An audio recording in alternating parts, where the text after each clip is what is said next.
यार आइडियली आपको एक ट्रैवल क्रेडिट कार्ड से क्या चाहिए? आप कहोगे कि अनलिमिटेड लाउंज एक्सेस हो, फॉरेक्स चार्जेस ऑलमोस्ट जीरो हो, उसके बाद एयरपोर्ट पे फूड, स्पा, शॉपिंग सब पे बढ़िया ऑफर मिले और सबसे इंपॉर्टेंट चीज लाइफ टाइम फ्री हो।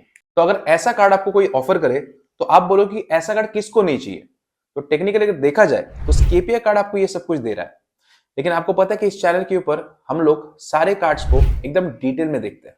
तो इस वीडियो में हम लोग इसी कार्ड के बारे में डिटेल में देखने वाले हैं। क्या इसके फीचर्स है, क्या इसके प्रोज एंड कॉन्स है, एकदम डिटेल में देखेंगे। और मैं अंत में आपको बताऊंगा कि आपको इस कार्ड को लेना चाहिए या नहीं। और हाँ, ये कोई पेड वीडियो नहीं है और इसका प्रूफ यही है कि आपको नीचे डिस्क्रिप्शन में कोई भी एफिलिएट लिंक वगैरह नहीं मिलेगी। तो ये 100% मेरा ऑनेस्ट ओपिनियन होने वाला है। अब थोड़ा सा ना हम लोग इसके बैकग्राउंड को देखते हैं।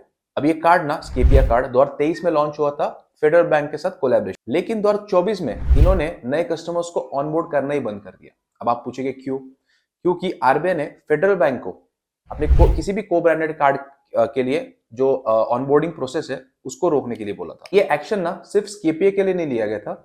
जितने भी को ब्रांडेड कार्ड्स थे फेडरल बैंक के साथ पार्टनरशिप में, वो सारे अफेक्ट हुए थे, जैसे कि one card, FI, etcetera etcetera. Ban इसीलिए लगा था क्योंकि जो फेडरल बैंक है उसने आरबीआई के डायरेक्टिव्स को ठीक से फॉलो नहीं किया था। तो इसमें स्केपिया की कोई भी गलती नहीं है। यहाँ पर फेडरल बैंक ने ठीक से कंप्लायंसेस को फॉलो नहीं किया था। लेकिन अब 2025 में बैन हट चुका है और इसीलिए सारे क्रिएटर्स के वीडियो में आप देख रहे होंगे कि इस कार्ड को फिर से प्रमोशन शुरू हो चुका है और ऑनबोर्डिंग प्रोसेस भी फिर से शुरू हो चुकी है। इससे आपको क्या फर्क पड़ेगा? देखो, दो चीजें हैं। सबसे पहला है बैकएंड। अब बैकएंड जो है वो फेडरल बैंक मैनेज करेगा, जैसे कि किसको ये कार्ड देना है, कितनी लिमिट रहेगी, कितना इंटरेस्ट होगा, ये सब फेडरल बैंक मैनेज करेगा। और जो फ्रंट एंड है, मार्केटिंग, टेक्नोलॉजी, ऐप वगैरह, ये सब कुछ स्केपिया मैनेज करेगा। और बदलाव वो है कि पहले ना फेडरल बैंक की एक पॉलिसी थी वन कस्टमर वन कार्ड, लेकिन अब ये चेंज हो गई है। अब यहाँ पर एक कस्टमर फेडरल बैंक के कितने भी कार्ड इस्तेमाल कर सकता है। आते हैं मुद्दे पे। अब ये देखते हैं कि क्या बातें इस कार्ड को एकदम अट्रैक्टिव बनाती है। तो सबसे पहला पॉइंट तो है कि लाइफ टाइम फ्री है। तो कोई आपको एनुअल चार्जेस नहीं देना है और कोई आपको लाइफ टाइम पैसे इसके लिए भरने नहीं है। तो ये एक सबसे बड़ी डील हो जाती है।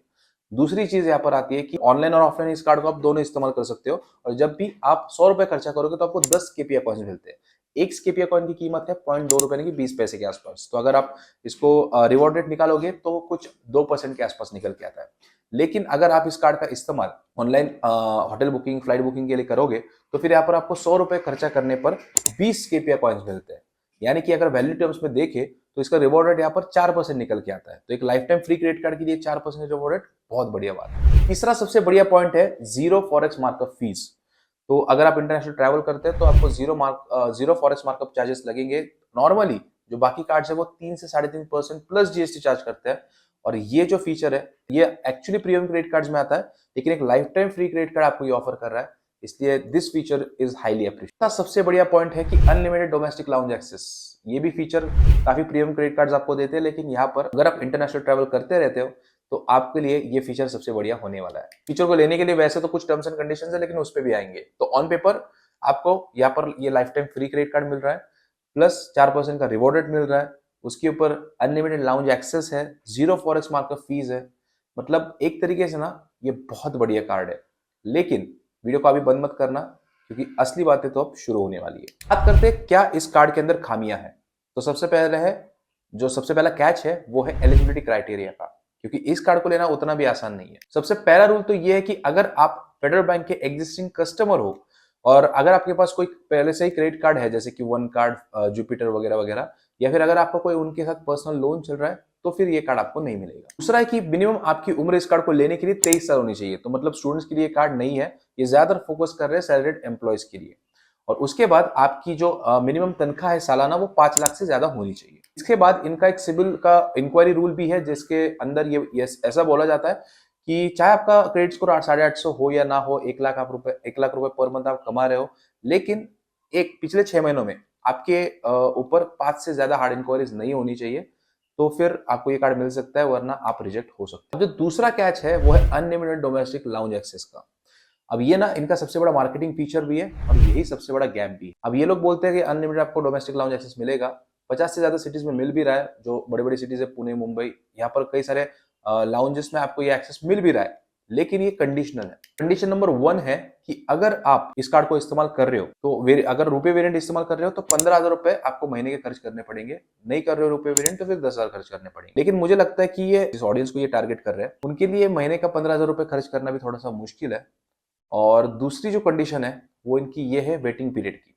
तो मान लो कि अगर आपकी जो साइकिल है, बिलिंग साइकिल, वो 1 अक्टूबर से 31 अक्टूबर के बीच में है, तो क्या आपको 1 नवंबर को लाउंज एक्सेस है वो मिल जाएगा? तो ऐसा बिल्कुल नहीं है, क्योंकि अगर आपकी 1 नवंबर को फ्लाइट है तो आपको ये एक्सेस मिलेगा नहीं, क्योंकि आपको ये सब कुछ कंप्लीट होने के बाद 3 से 5 वर्किंग डेज के बाद आपको एक्सेस मिलता है।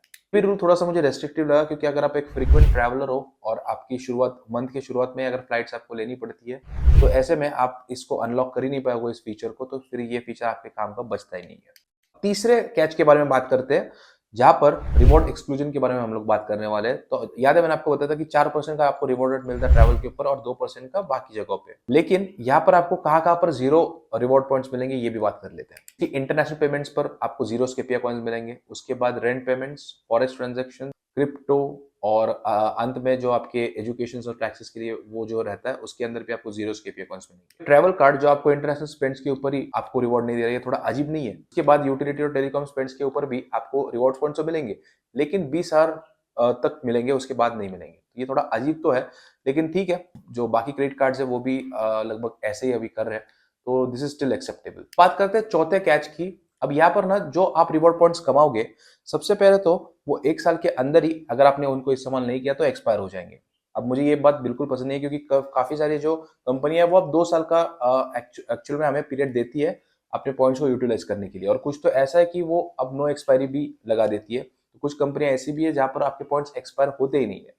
तो चलो ये तो एक बात हो गई। दूसरा पॉइंट ये है कि जो स्केपिया कॉइन्स आप कमाओगे उनको इस्तेमाल करने के लिए आपको इनके ऐप पे उसको खर्च करना पड़ेगा, ना ही आप उसको कैश में कन्वर्ट कर पाओगे, या फिर ना ही उसके आप अमेजोन वाउचर्स ले पाओगे। तो फिर इसका भी कोई मीनिंग नहीं बचता है। यहाँ पे आप स्केपिया ऐप पे जो भी पॉइंट्स आप कमाओगे एक्स्ट्रा, अब मान लो कि आपको एक फ्लाइट बुक करनी है तो आपको इनके ऐप से ही करनी पड़ेगी।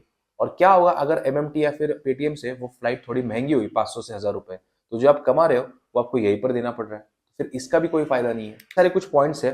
अब पांचवे कैच के बारे में बात करते हैं, हिडन चार्जेस। अब बोलने के लिए कार्ड लाइफ टाइम फ्री है, लेकिन आप एक भी कुछ गलती करो और आपको ना इतने पेमेंट्स देने पड़ेंगे, इतनी भारी पेनल्टी लगेगी कि आप सोच नहीं पाओगे। ठीक है, अगर आप लेट पेमेंट करते हो तो लेट पेमेंट करने के बाद आपको जो फीस लगेगी वो 1000 रुपए तक जा सकती है, और उसके बावजूद 41.88% का आपको ब्याज भी लगेगा। उसके बाद अगर आप इनके ऐप के थ्रू ईएमआई करवाते हो, 3 महीने का करते हो तो ठीक है, लेकिन अगर 6, 9 या 12 महीने का करते हो तो आपको 16% का ब्याज इंटरेस्ट रेट लग सकता है। इसके बाद ना वर्स्ट चार्ज बताओ। यहाँ पर अगर आप एटीएम से इस कार्ड की मदद से कैश निकलते हो, अगर आपको इमरजेंसी पड़ती है, तो आपको 2.5% का चार्ज लगेगा, लेकिन मिनिमम चार्ज जो है वो 500। तो अगर आपको 2000 रुपए की जरूरत पड़ती है और अगर आप निकालते हो तो 2.5% से कितना होता है, 50 रुपीज होता है, लेकिन मिनिमम चार्ज तो 500 है। तो 2000 निकालने पर भी आपको 500 रुपए की यहाँ पर फीस देनी पड़ेगी, चार्ज लगेगा, और उसके साथ साथ 41.88% का ब्याज दर भी लगेगा।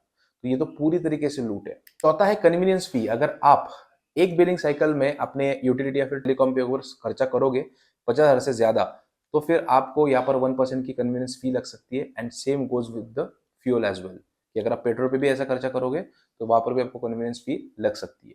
पांचवा है इनएक्टिविटी फी। अगर आपने 1 साल तक अपने पॉइंट्स को इस्तेमाल नहीं किया तो फिर 1 साल बाद वो 0 हो जाएंगे। ऑनेस्टली ऐसे 20 और चार्जेस है जो कि मैं आपको स्क्रीन के ऊपर आप दिख रहे होंगे, तो इसको आप पॉज करके देख सकते हो, या फिर आप इसका स्क्रीनशॉट भी ले सकते हो और आराम से देख सकते हो। चलिए अब देखते हैं कि ये कार्ड किसको लेना चाहिए और किसको नहीं। सबसे पहले तो इस कार्ड की ऑफरिंग काफी क्लियर है।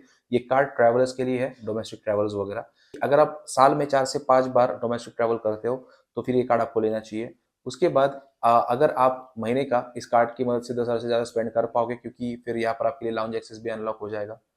उसके बाद अगर आप समय पे अपनी ड्यू डेट से पहले पैसे पे कर पाते हो, बिना भूले अगर आप पेमेंट कर सकते हो, और अगर आप फेडरल बैंक के किसी भी दूसरे क्रेडिट कार्ड का इस्तेमाल नहीं करते तो फिर आप इस कार्ड के लिए जा सकते हो, क्योंकि एक life time free credit card आपको 4% रिवॉर्ड रेट के साथ मिल रहा है, which is a good offer. इसको ये कार्ड नहीं लेना चाहिए, तो जो स्टूडेंट्स है उनको नहीं लेना चाहिए, वैसे भी वो एलिजिबल है भी नहीं। उसके बाद जो इंटरनेशनल ट्रैवल करते हैं उनको भी नहीं लेना चाहिए, क्योंकि इंटरनेशनल स्पेंड्स के ऊपर कोई रिवॉर्ड पॉइंट ही नहीं है। और जो लोग डोमेस्टिकली ट्रैवल करते हैं और जो फ्रिक्वेंटली लाउंज एक्सेस इस्तेमाल करते हैं उनको भी मैं रेकमेंड नहीं करूंगा, क्योंकि यहाँ पर जो लाउंज एक्सेस है उसके लिए भी आपको पता है कि उन्होंने काफी सारे क्राइटेरिया बना के रखे हैं, जैसे कि बिलिंग डेट के 3 से 5 वर्किंग डेज के बाद ये आपका जो रिवॉर्ड है वो अनलॉक होगा। तो ऑनेस्टली इतना सब कुछ कौन याद रखता है, तो ये भी उनको भी मैं एक्चुअली ये कार्ड नहीं रेकमेंड करूंगा। ये सब बताने के बाद मुझे पता है कि इस कार्ड की भी ऑफरिंग समय के साथ कम कर दी जाएगी, तो यहाँ पर हमें वेट करना पड़ेगा, क्योंकि अभी ये रिलॉन्च हुआ है 5 मार्च 2025 में, तो 5 से 6 महीने हमें वेट करना पड़ेगा।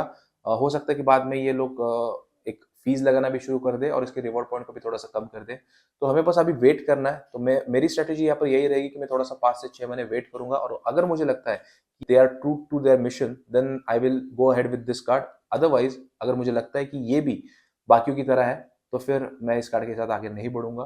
बाकी आपकी स्ट्रेटेजी क्या रहेगी मुझे कमेंट्स के अंदर जरूर बताना।